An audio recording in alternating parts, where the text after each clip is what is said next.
The entire point of a tropical cruise is to surrender your responsibilities.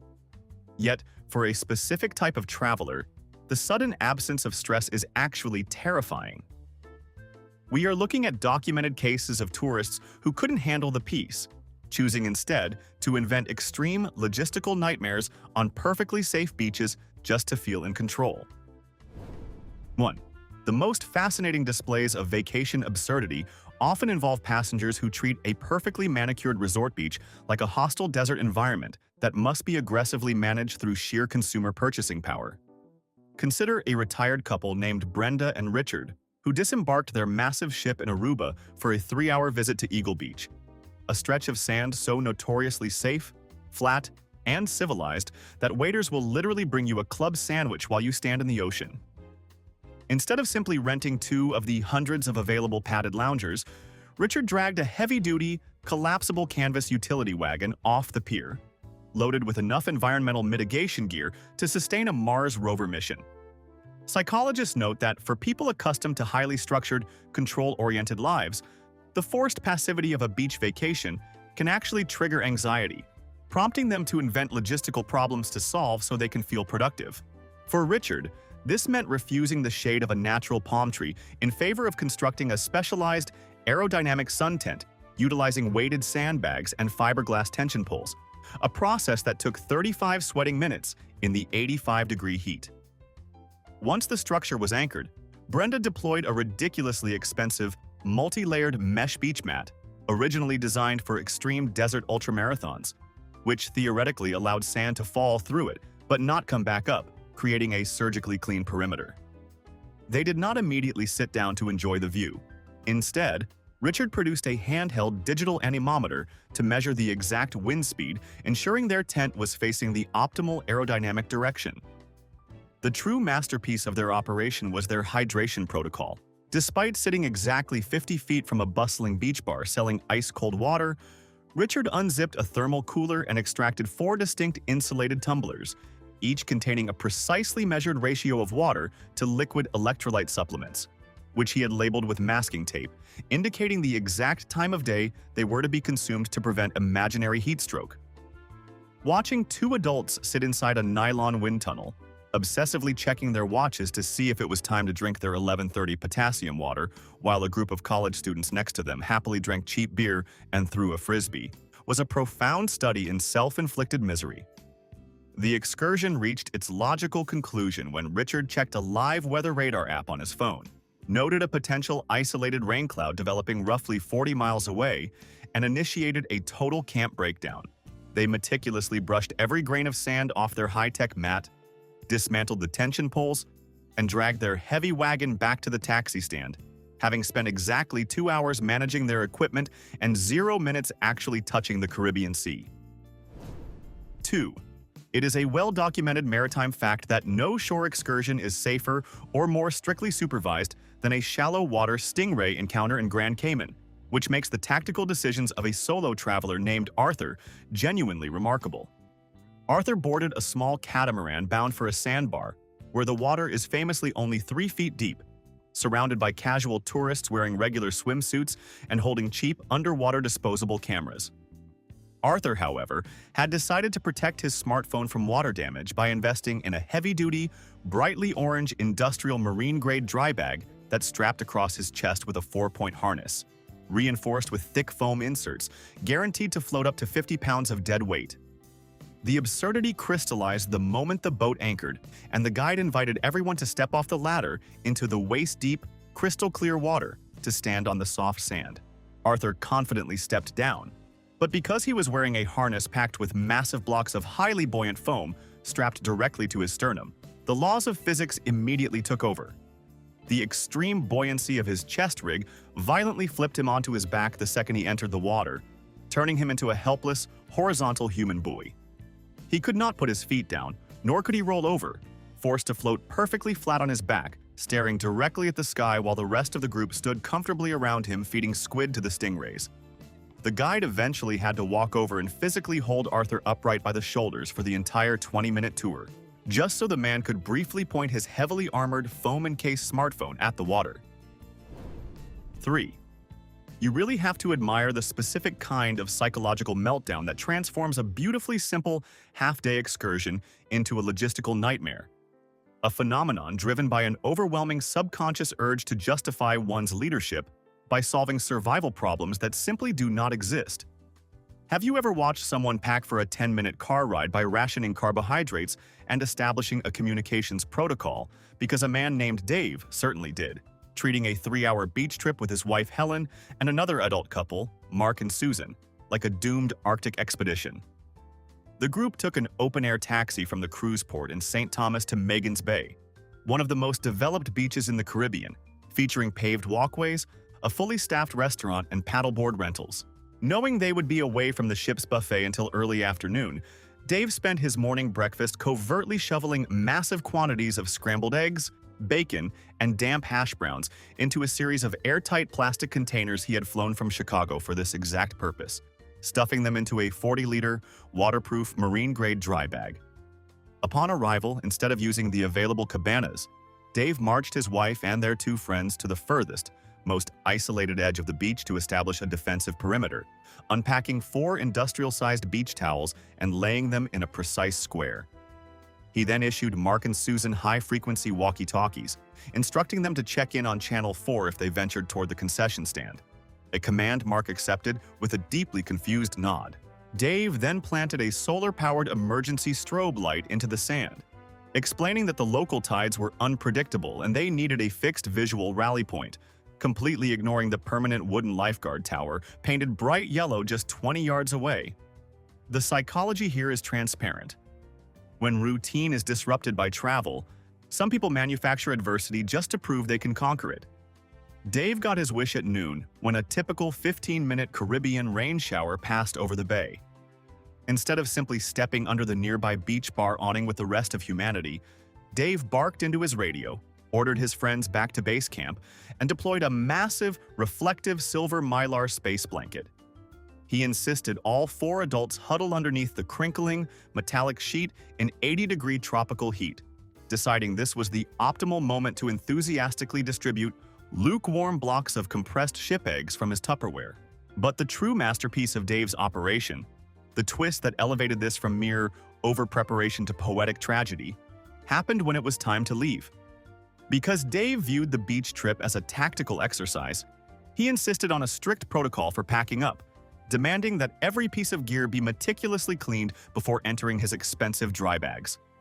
He spent 45 agonizing minutes washing sand off his strobe light using bottled water, folding the mylar blanket into perfect geometric squares, and precisely balancing the weight distribution of the empty Tupperware.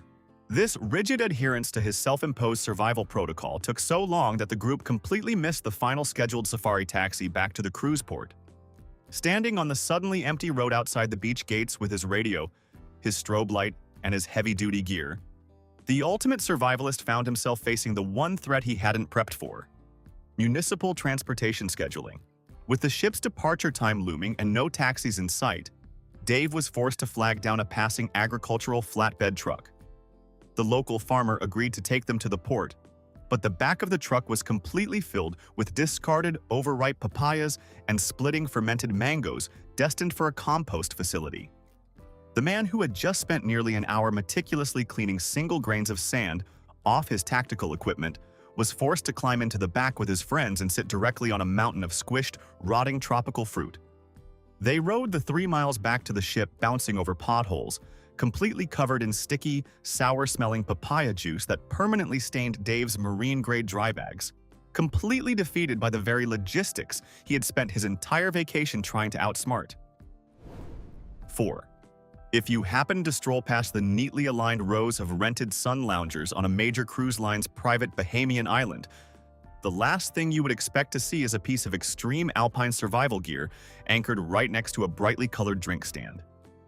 You would be looking at a brilliant silver single-person extreme weather isolation pod, zipped completely shut against the beautiful morning, inside of which sat a 40-year-old solo traveler named Joanne. Joanne had deduced that a standard beach umbrella offered an unacceptable margin of error regarding ambient UV reflection, so she had brought a reinforced tent designed for high-altitude mountaineering. She did not emerge to swim, nor did she open the mesh ventilation flaps to feel the ocean breeze, because doing so would compromise the sterile internal environment she was currently managing with a battery-operated neck fan. The structural flaw in treating a relaxing beach day like a localized biological hazard is that isolation pods are not designed for coastal humidity and blowing sand. At roughly 1 in the afternoon, Joanne decided it was time to deploy her emergency granola rations, only to discover that the fine coral dust had completely jammed the pod's internal zipper mechanism.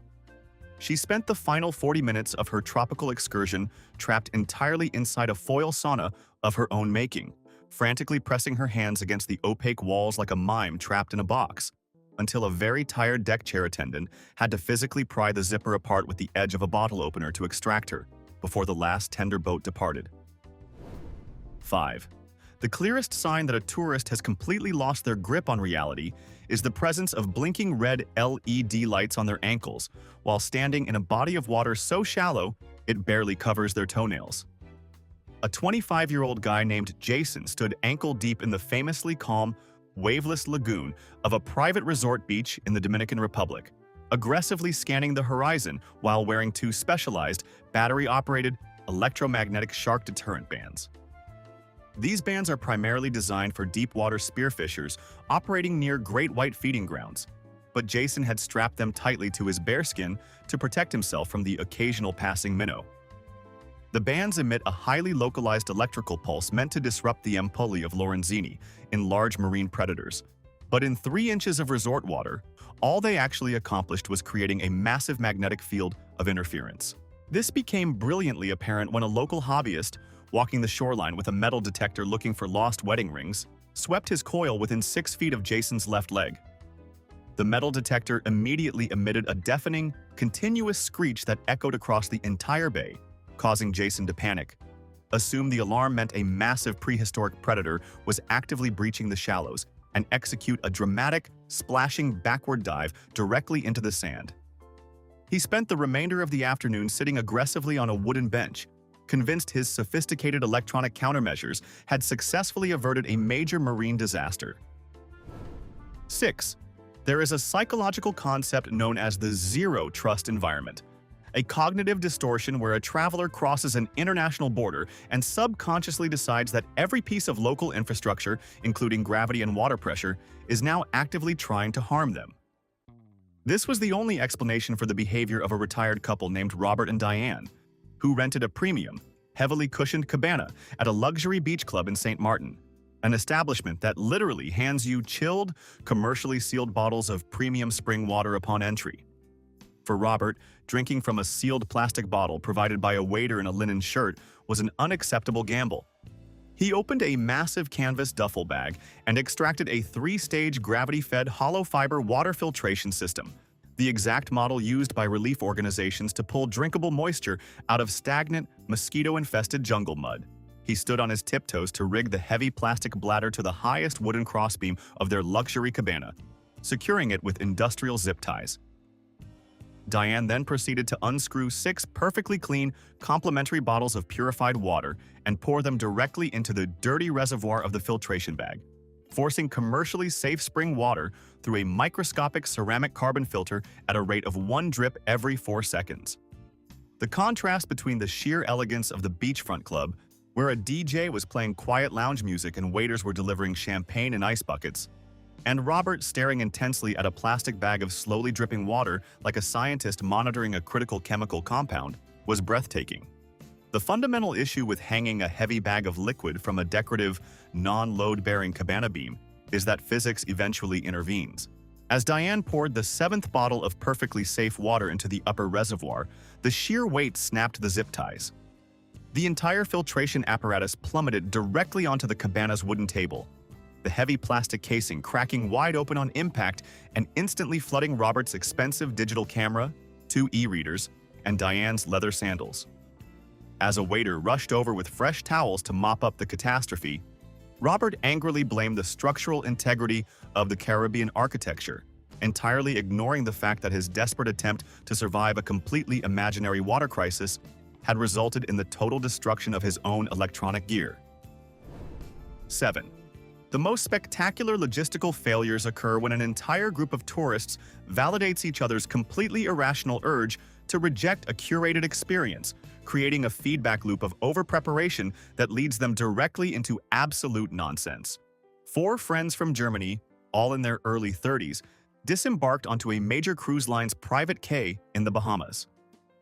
This island is less than 2 miles long, entirely man-made in its infrastructure, and explicitly designed so that you cannot possibly get lost unless you actively try.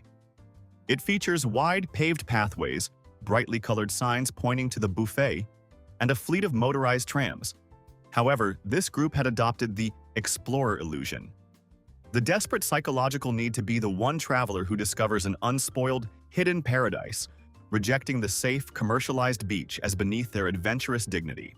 They arrived at the Welcome Plaza wearing heavy canvas hiking boots and moisture-wicking tactical shirts, immediately pulling out a dedicated handheld GPS satellite navigation unit, a physical topographical map printed on waterproof paper, and a liquid-filled orienteering compass. When one of the friendly local staff members pointed toward the massive, pristine beach just 50 yards away, the group's unofficial leader, a man named Klaus, gave a knowing smirk and shook his head. He confidently informed his friends that the staff always points the average tourists to the crowded areas to keep the real, untouched lagoons a secret. Klaus calibrated his compass by resting it on a concrete trash can, cross-referenced the coordinates on his GPS, and led the group directly away from the ocean, marching them briskly down a narrow, unmarked sandy trail cutting behind the employee restroom facilities. For the next hour, they hacked their way through thick, thorny coastal scrub brush that was never meant to be walked through, constantly pausing to check their satellite bearings, deeply satisfied that they were executing a rigorous jungle expedition. They sweated through their tactical shirts, climbed over downed palm fronds, and completely ignored two separate signs clearly marked "Crew Only" beyond this point. The tension in the group turned into sheer elation when Klaus suddenly held up his hand, signaling for silence. He pointed excitedly toward a thick wall of tropical foliage ahead, noting a loud, rhythmic rushing sound of water. "A hidden waterfall," he whispered, convinced their grueling survival march had finally paid off with the discovery of an uncharted natural wonder. They pushed eagerly through the final layer of dense bushes, stepping out not onto an untouched crescent of white sand, but onto the cracked concrete floor of the island's industrial waste management and generator compound. The beautiful, rhythmic sound of the hidden waterfall was actually the high-pressure runoff from the staff cafeteria's commercial dishwashing machine, dumping steaming gray water into a metal drainage grate. The twist was devastatingly perfect. Their hour-long, heavily navigated jungle expedition had simply taken them in a massive, absurd semicircle, landing them exactly 100 yards behind the very buffet they had smugly rejected upon arrival. Before they could even check their GPS to understand the catastrophic navigation error, a port security officer in a high-visibility vest pulled up in a golf cart. He stared in absolute bewilderment at four profusely sweating adults in heavy hiking boots, clutching a topographical map while standing next to a stack of broken wooden pallets and a dumpster smelling faintly of old shrimp. The ultimate explorers were forced to sit silently in the back of the security cart, their compasses safely stowed away, and endure the deeply humiliating 2-minute ride back to the main tourist plaza, returning exactly to where the regular vacationers had been comfortably drinking piña coladas the entire time. 8. One of the most universal symptoms of vacation anxiety is the profound belief that international crime syndicates are actively monitoring your beach chair to steal your chapstick and room key. A 45-year-old tourist named Greg arrived at a heavily policed, perfectly safe resort beach in Cozumel, determined to outsmart the local criminal underworld using extreme geological camouflage. Instead of simply sliding his smartphone and wallet into his shoe like a normal traveler, Greg placed his valuables into a thick plastic zipper bag. He then moved his rented lounger, got on his hands and knees, and aggressively excavated a 1-foot-deep hole in the soft white sand. He dropped the plastic bag into the crater, buried it, smoothed the surface perfectly flat, and carefully positioned his beach towel directly over the hidden vault. He waded into the ocean feeling like a tactical genius who had completely eliminated all vulnerabilities. However, Greg failed to account for the physical reality of the ocean breeze. While he was out floating in the shallows for 20 minutes, a completely standard gust of wind picked up his towel and blew it roughly 4 feet to the left. When Greg returned to his spot, his visual marker was entirely compromised. He confidently reached under his towel and clawed at the sand, finding nothing. Panic immediately set in. He expanded his search radius, digging a second hole, then a third. Within 10 minutes, the man who had engineered the perfect invisible safe was on his hands and knees, sweating profusely, frantically digging a massive 3-foot-wide trench on a crowded public beach like a deranged archaeologist. A local lifeguard eventually had to walk over and ask Greg to stop structurally undermining the shoreline, leaving him to spend the next hour aggressively sifting through a massive pile of sand just to recover his own artificially misplaced wallet. 9. Behavioral economists often discuss the sunk cost fallacy, the phenomenon where a person refuses to abandon a terrible strategy simply because they have already invested significant time and effort into it. This perfectly explains the self-inflicted misery of a couple from London, Colin and Beatrice, who treated a beautiful, breezy beach day in St. Kitts like a hostile Arctic blizzard that required immediate architectural intervention. Their cruise ship had a policy of providing guests with massive, thick, dark blue cotton beach towels, and Colin had arrived on the sand carrying 6 of them, along with 24 heavy-duty plastic spring clips.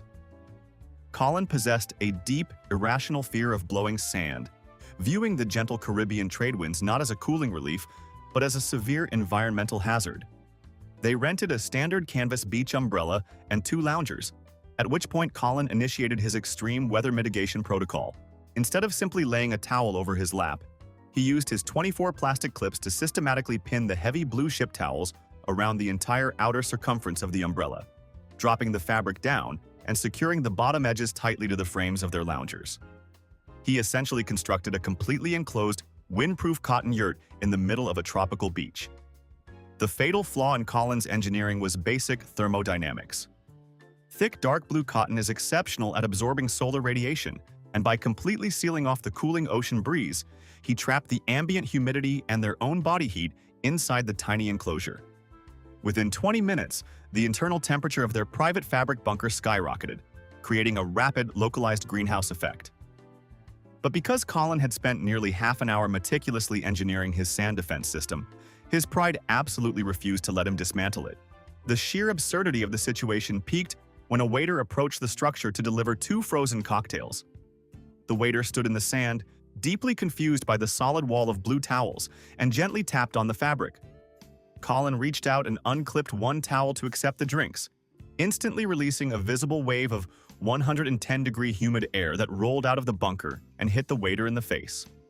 Colin and Beatrice were sitting in the dark, completely drenched in sweat, gasping for air like they had just run a marathon in a rainforest. They silently accepted their melting, lukewarm drinks and clipped the towel shut again, actively choosing to slowly bake themselves in a low-tech sweat lodge rather than admit their rigorous environmental defenses were a catastrophic mistake. 10. You can always spot the exact moment a tourist realizes their extreme survival gear is completely incompatible with basic modern conveniences. A 28-year-old solo traveler named Kevin decided to go snorkeling in the perfectly calm, aggressively supervised waters of a private resort in Roatan. Having watched several documentaries about deep-sea venomous creatures, Kevin ignored the standard equipment and instead brought his own pair of thick, Kevlar-reinforced tactical diving gloves, designed to protect industrial welders from jagged metal.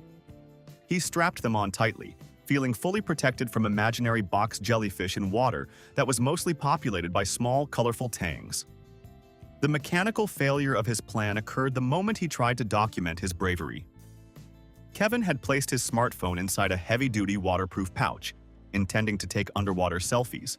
However, the biometric sensors and capacitive touchscreen of a modern phone absolutely will not register a finger entirely encased in thick, rigid Kevlar. He spent 10 minutes floating on the surface, frantically mashing his heavily armored thumbs against the plastic screen, unable to even unlock the device. Completely unwilling to remove his protective gauntlets and expose his skin to the dangerous elements, Kevin was forced to swim awkwardly toward a family floating on a giant foam mat. He held out his phone in his Kevlar claws like a heavily armored crab, politely begging a confused suburban dad to physically swipe up and hit the camera button for him, entirely sacrificing his dignity to maintain his self-imposed biological quarantine. 11. One of the most fascinating phenomena in group psychology is how quickly an extreme, self-isolating over-preparation strategy can completely backfire by drawing so much public attention that the person trying to avoid society accidentally becomes the center of it. A man named Martin traveled with his wife and another adult couple to a highly popular, densely packed public beach in St. Martin. Martin possessed a deep, fundamental aversion to communal infrastructure, specifically the idea of his group using the free, public rinse-off showers located near the boardwalk to wash the salt off before returning to their taxi. He viewed public boardwalk plumbing as a massive biological hazard. To solve this incredibly minor inconvenience, Martin treated the excursion like an off-grid expedition in a hostile desert. He dragged a massive plastic footlocker off the ship, out of which he produced a fully functional, portable, solar-heated camping shower system. This was not a simple bag of water hanging from a tree. It was a pressurized, battery-operated pump attached to a 6-foot-tall privacy tent made of opaque blue nylon, supported by heavy fiberglass poles, which he meticulously staked into the sand directly in the middle of a crowded beach. He filled a 5-gallon reservoir from a nearby spigot, left it in the blazing sun to heat, and smugly explained to his wife and friends that they would enjoy a private, sanitized cleaning experience completely separated from the general public. What Martin completely failed to anticipate is the basic human instinct of environmental compliance. When you place a highly visible, incredibly convenient-looking blue tent with a running shower nozzle right in the middle of a hot, sandy beach, the human brain simply assumes it is a newly installed municipal amenity. By 2 in the afternoon, when Martin finally instructed his wife to go use the private shower, he turned around to discover a minor logistical disaster. A line of 6 strangers, 2 college students holding surfboards, an elderly man in a Speedo, and 3 women in matching sun hats had organically formed behind his blue tent. They were patiently waiting their turn, completely oblivious to the fact that this was Martin's personal equipment. The situation required a firm, immediate correction, but Martin was paralyzed by a sudden, intense wave of social awkwardness. Confronting a line of polite, smiling strangers and explaining that he was hoarding water out of a phobia of their feet was simply too embarrassing. He froze, nodded awkwardly, and watched in horror as the first college student stepped into the tent and turned on the battery-operated pump. The psychological twist here is incredible. Martin's intense desire to avoid social interaction trapped him in a situation where asserting his boundaries would cause a massive social scene. So he chose the path of least resistance. But the true tragedy of his over-preparation was the sheer quality of his equipment. Because the water was perfectly solar heated and the pressure pump was incredibly smooth, word quickly spread down the beach that the new blue shower was infinitely better than the cold municipal spigot by the boardwalk. The line grew to 10 people, then 15. As the elderly man stepped out, profusely thanking Martin for the warm water and handing him a crumpled $2 bill as a tip, the water reservoir finally ran dry and the pump began to sputter. Because Martin had just accepted money, his brain completely short-circuited into a bizarre sense of customer service obligation. The man who had dragged 50 pounds of off-grid plumbing to a Caribbean island specifically to avoid other humans ended up spending the final hour of his luxury vacation frantically sprinting back and forth to the public spigot with a plastic bucket. He desperately refilled the reservoir over and over again to maintain the water pressure for a line of completely random tourists, accidentally running a highly successful, fully operational municipal bathhouse entirely against his will, while his wife and friends sat on their towels crying with laughter. The underlying thread here is that trying to outsmart a perfectly safe environment through sheer consumer purchasing power usually just accelerates your own public humiliation. I want to know whose sheer stubbornness was the most ridiculous: the couple baking inside their blue towel wind bunker, or the guy furiously digging a 3-foot trench to find his own intentionally buried wallet? Let me know below. If you enjoy analyzing the bizarre realities of human behavior at sea, hit subscribe so you don't miss the next case study.